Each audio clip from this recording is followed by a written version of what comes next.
Dedicated fund to revive pre-RERA stalled projects. What it means for Indian real estate. नमस्कार दोस्तों, आप देख रहे हैं प्रॉपर्टी मिश्रा शो। मैं हूं आपका दोस्त, आपका भाई प्रदीप मिश्रा।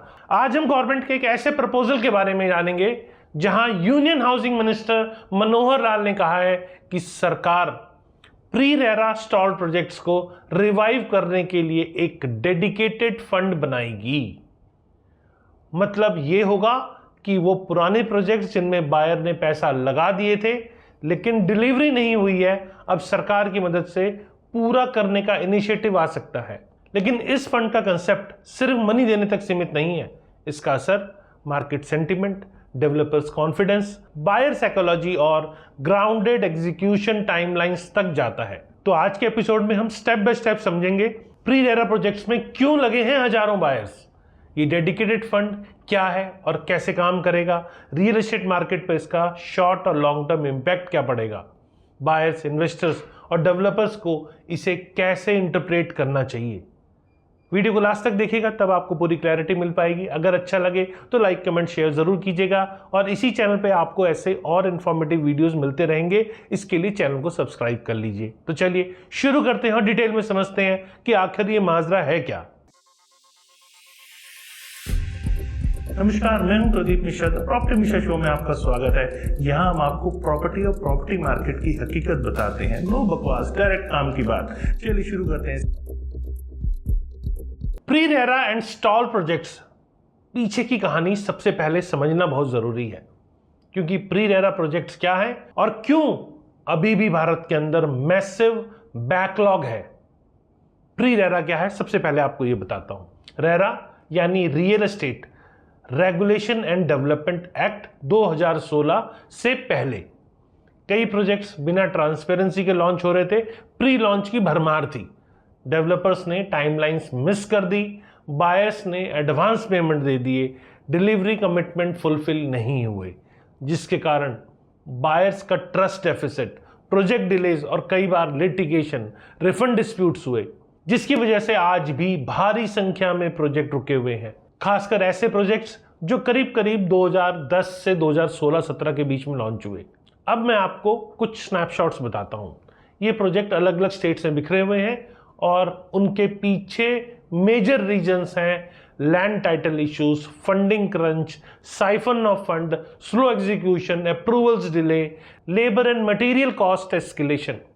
इन प्रॉब्लम्स की वजह से स्टॉल्ड प्रोजेक्ट्स की चेन बन गई है और बायर्स फ्रस्ट्रेशन कभी खत्म नहीं हुई। तो अब बात करते हैं डेडिकेटेड फंड के बारे में। जी हां, ये डेडिकेटेड फंड आखिर है क्या।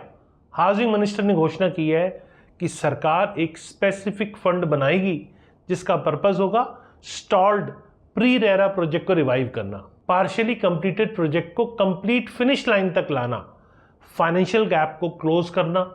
अब यहां जो इंपॉर्टेंट बातें हैं जो समझने वाली है वो आपको बताता हूं। ये फंड डायरेक्टली बायर्स को कंपनसेशन नहीं देगा। ये फंड स्टॉल प्रोजेक्ट के डेवलपर्स को फिनिश करने में हेल्प करेगा। प्राइवेट डेवलपर्स के साथ पार्टनरशिप भी पॉसिबल है। फंडिंग में गवर्नमेंट प्लस इंस्टीट्यूशनल सपोर्ट संभव है। बेसिकली ये एक प्रोजेक्ट है जो कंप्लीशन फंड है, एक तरह से वो ऐसा मैकेनिज्म जो स्टॉल्ड इन्वेंट्री को डिलीवरेबल्स प्रोडक्ट में बदल देगा।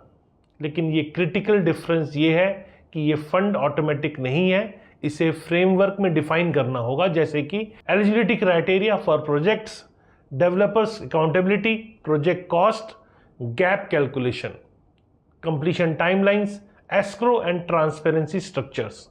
इन सब को डिफाइन करना होगा ताकि फंड मिसयूज ना हो। अब बात करते हैं how this fund might work.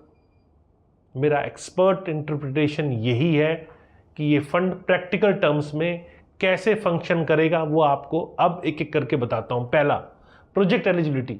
Government तय करेगी कि कौन से प्रोजेक्ट फंड के लिए एलिजिबल हैं और उसके लिए आधार होगा रेरा मिसिंग, मतलब प्री रेरा के प्रोजेक्ट्स, पार्शियल कंस्ट्रक्शन कंप्लीटेड और buyers already paid at least 40 to 50% और साथ साथ उनका टाइटल का इशू क्लियर हो। दूसरा एस्पेक्ट होगा इसका गैप एनालिसिस। जी हां, प्रोजेक्ट कॉस्ट गैप एनालिसिस, मतलब कितना पैसा चाहिए, क्या डेवलपर के पास इक्विटी है, क्या एक्सटर्नल वैल्यूएशन सपोर्ट मिलता है, actual completion cost versus existing funds, ये सब देखना ज़रूरी है, क्योंकि साथ में जो एसेट की वैल्यूएशन है वो पिछले 4-5 सालों में बढ़ी है, तो उससे भी कई ऐसे प्रोजेक्ट्स हैं जो कंप्लीशन की स्टेज पे अब आ सकते हैं। तो गवर्नमेंट उसको एनालाइज करेगी और तीसरा करेगी फंड डिसबर्समेंट का मैकेनिज्म बनाएगी कि डेवलपर्स को अनकंडीशनल नहीं दिया जाए, बल्कि एस्क्रो अकाउंट्स बने, प्रोजेक्ट लिंक रिलीजेज हो, माइलस्टोन के एग्जीक्यूशंस हो और इंडिपेंडेंट सुपरविजन हो। सोचिए, एक एस्क्रो अकाउंट में डिपॉजिट होगा और हर माइलस्टोन पूरा होने पर फंड रिलीज किया जाएगा, तो पॉसिबिलिटी है कि ये चीज़ें सिक्योर हो जाए। और अब बारी है बायर प्रोटेक्शन लेयर की। बायर रिफंड सिक्योर होने चाहिए, प्रोजेक्ट कंप्लीशन टाइमलाइन फिक्स होनी चाहिए, 10% penalty on delay if not justified, और इंडिपेंडेंट ऑडिटर्स या फिर मॉनिटरिंग अपॉइंटेड होनी चाहिए। इससे फंड सिर्फ इंजेक्शन नहीं बल्कि एग्जीक्यूशन डिसिप्लिन भी ला पाए। अब बारी है शॉर्ट और long term impact real estate पे क्या पड़ेगा। जी हाँ, प्रैक्टिकली समझें तो कहीं ना कहीं इसका इफेक्ट है। शॉर्ट टर्म की बात करते हैं पहले, वो है पॉजिटिव सेंटिमेंट आएंगी, बायर का कॉन्फिडेंस इंक्रीज होगा, रुके हुए प्रोजेक्ट के ऑनर्स कहीं हद तक रिलीफ महसूस करेंगे और सेल्स अपस्टिक होगी। जो बायर कहीं हद तक अभी तक हेजिस्टेंट थे अब रिकंसिडर करेंगे, specially in affordable and mid segment. Developers access funds की तरफ बढ़ेगा, बैंक एनबीएफसी को भी कॉन्फिडेंस आएगा, फंडिंग कॉस्ट रिड्यूस होने का पोटेंशियल नजर आएगा, और साथ में लॉन्ग टर्म मार्केट शिफ्ट और इन्वेंट्री क्लियरेंस की बात करनी भी बहुत ज़रूरी हो जाती है, क्योंकि unsold stock plus stuck inventory slowly dissolve होगी, प्राइस स्टेबिलिटी आएगी। Stalled inventory backlogs market prices suppress करेंगे। Completion is equal to supply liquidity is equal to price stabilisation. Shift to delivery culture की तरफ रियल एस्टेट मार्केट बढ़ेगी। Developers badly need delivery focus. RERA rules plus fund accountability is equal to execution culture. Regional expansion और साथ में tier 2 और tier 3 market में revival का potential भी नजर आएगा। तो अब बारी है what buyers and investors should do. Ground reality आपको बताता हूं। पहला, बायर्स, अगर आप प्रोजेक्ट फंड क्राइटेरिया में आते हैं तो immediately register your claim with DCC या फिर authority. Check project cost gap and timeline updates. Engage RERA documents plus home loan balance. Avoid further down payments until timeline clearly defined. Investors के लिए short term waiting strategy might dilute returns. Better to consider secondary market pickup. Look for completed units instead of stalled. New launches with assured delivery plus RERA compliance strong bet हो सकती है आपके लिए। Developers के लिए strong documentation discipline required है। यहाँ project cost cap transparency mandatory है। Access to fund possible only with accountability है। ऐसा नहीं किसी को भी कुछ भी मिल जाएगा। लेकिन साथ साथ कुछ वार्निंग भी दूंगा, ये फंड मैजिकल वैन नहीं है। अगर एग्जीक्यूशन ओवरसाइट वीक है तो प्रोजेक्ट फिर डिले होंगे। अगर फंड गवर्नेंस ट्रांसपेरेंसी नहीं है तो फंड मिसयूज होगा, रिस्क हाई होगा। Land, workers, material cost, inflation अभी भी एक चैलेंज है। इसीलिए प्रोजेक्ट रिवाइवल मैकेनिज्म बनाते समय quality monitoring, independent audits, penalty clauses, stake holder communication, इन सब को आयरन क्लैड बनाया जाना चाहिए। डेडिकेटेड फंड प्रपोजल सिर्फ एक पॉलिसी अनाउंसमेंट नहीं है, ये इंडिया के रियल एस्टेट मार्केट की एक बिगेस्ट स्ट्रक्चरल रिफॉर्म पोटेंशियल वाली खबर हो सकती है।